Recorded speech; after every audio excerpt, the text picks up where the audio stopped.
நம்ம ஏடிஎம்ல எடுக்கும்போது கொஞ்சம் ஜாகிரதையாக பார்த்து எடுக்கணும். இந்த 2 கிரிமினல்ஸ் என்ன பண்ணியிருக்காங்கன்னா, இது மாதிரி அவங்க வெயிட் பண்ணி பணம் வரலன்ன உடனே அவங்க போன உடனே போய் அந்த அமௌண்ட்டை வந்து இந்த போர்டை கலட்டி எடுத்திருக்காங்க.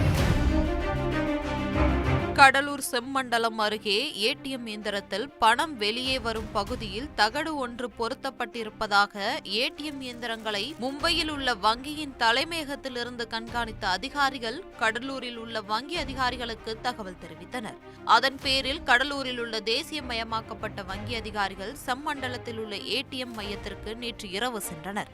அப்போது அங்கு சந்தேகத்திற்கிடமான வகையில் நின்ற வட மாநிலத்தை சேர்ந்த 2 வாலிபர்களை அக்கம் பக்கத்தினர் உதவியுடன் பிடித்து கடலூர் புதுநகர் காவல் நிலையத்தில் ஒப்படைத்தனர். இதையடுத்து போலீசார் நடத்திய விசாரணையில் ஏடிஎம் இயந்திரத்தில் பணம் எடுக்கும் இடத்தில் இரும்பு தகடு பொருத்தி நூதன முறையில் பணத்தை திருடியதும் இதுபோல் பல்வேறு ஏடிஎம் இயந்திரங்களை திருடியதும் தெரியவந்தது. வாடிக்கையாளர்கள் தங்களுடைய ஏடிஎம் கார்டை சொருகி பணம் எடுக்க முயன்றால் பணம் எதுவும் வெளியே வராது.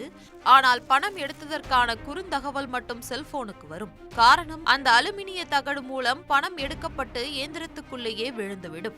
இந்த நூதன திருட்டு வங்கி அதிகாரிகளையே அதிர்ச்சிக்குள்ளாக்கியுள்ளது. இந்த திருட்டு தமிழகத்தில் பல்வேறு பகுதிகளில் தொடர்ந்து அரங்கேறி வருகிறது. பொதுமக்கள் வந்து ஏடிஎம்ல எடுக்கிறாங்க, அவங்க பணம் வராமல் போச்சுன்னா உடனடியாக அந்த கன்சர்ன் வங்கிக்கு வந்து தகவல் தெரிவிக்கலாம்.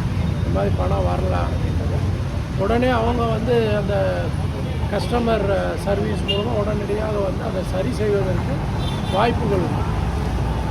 பணம் வரலன்ட்டு அப்படி ஏமாந்து போயிடக்கூடாது. இப்போ இந்த 2 கிரிமினல்ஸ் என்ன பண்ணியிருக்காங்கன்னா, இது மாதிரி அவங்க வெயிட் பண்ணி பணம் வரலன்ன உடனே அவங்க போன உடனே போய் அந்த அமௌண்ட்டை வந்து இந்த போர்டை கலட்டி எடுத்திருக்காங்க.